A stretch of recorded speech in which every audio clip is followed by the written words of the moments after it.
What's good? This is your boy Kicks the Killa, and I'm on set with Tens. Pump the beat. I'm feeling that pink lace on the boots.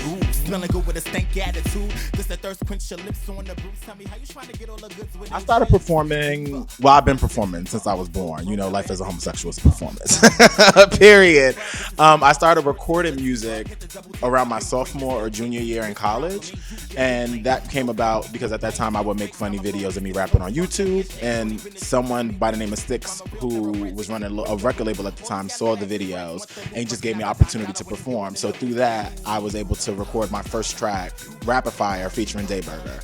So that was about almost a decade ago. Yep. And I've been doing it ever since. Lyrics or flow? A lot of people have this debate. For me personally, right now everybody is all about flow. I do love lyrics. I think it has to be both. Like you can't have one and not have the other. And yeah, because nowadays people just have flow with no content. So I can't pick. Sonically, I prefer more house beats because I feel like I rap at a certain tempo, and to me, club music will always be my first love. I now realize, you know, going into this new project that's primarily house music based, I was kind of setting myself on focusing on hip hop because I feel like I had something to prove to people as far as being a lyricist and being this, like, you know, like a feminine guy in rap. And then I realized when I just looked at the landscape of hip hop music, they're letting in a bunch of people who are not talented, and like, you know, it made me realize I was putting pressure on myself that I didn't have to. So, you know, I'm just gonna make the music I love. So that's what I'm going with. So the answer is house music. My favorite place to tour is any place where the check don't bounce. So you got the coin, she will be in the building. Now that you know, Corona's around, a lot of bags have been stopped. So I was really excited about going back to Europe, but unfortunately that had to be canceled due to the pandemic. So at this point, a bitch is just ready to get out the house. Yeah.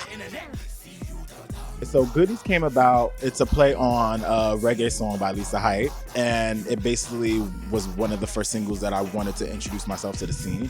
You know, a cute little bop that showed, you know, my lyrical, you know, prowess and versatility on the beats. But yeah, the video is basically a play on another queer movie that I grew up watching called Funeral Parade of Roses. And I don't know, you just gotta watch it. For the video for Truth Teller, a lot of people do see it as like an example of body positivity. For me, it was an example of a stylist bringing clothes that I couldn't fit. So for me, that was the reality of it. I tend to do a lot of things where people find deeper meanings into it, which I think is okay. But the reality is just a bitch brings you a frock. You don't like it don't fit. You say, fuck it, let's just go nude. And that was also an idea for the director, who kind of wanted it to be really simplistic and focus just on, you know, silhouettes in the hat. So yeah, and I just was like, fuck it. So basically my performance style is very theatrical. I like to mix, you know, like humor and, you know, campiness into my hip hop shows. So a lot of the times what I like to do is break the fourth wall, because I don't really like to be just on stage entertaining. Especially a lot of the times you could lose, you know, viewers, people are not interested. And to go out and onto the floor and have like face-to-face interactions with people just makes it more entertaining, and people always gag. You get to look at the bitches that's throwing shade at the bar, you know, the bitches that was talking during the set, and it's just a nice way to just be interactive. My relationship to Broome has always been as a huge admirer of the entire scene, you know, for the good, the bad, and the ugly. I just think as a community, it does so much. I love that Ballroom is now having this moment on the main stage, you know, with shows like Pose and shows like Legendary. There's a lot of talent in the Ballroom community that needs to be appreciated. And I just love it. I just love the culture. And, you know, as me being a black gay male that was coming up before this whole queer takeover of New York scene, you had to be some type of affiliation with Ballroom to feel that sort of like genuine connection to being both black and gay. So, oh God, here we go. This is my thing. Are you gay? Let me ask you. Right. It gave walkthrough.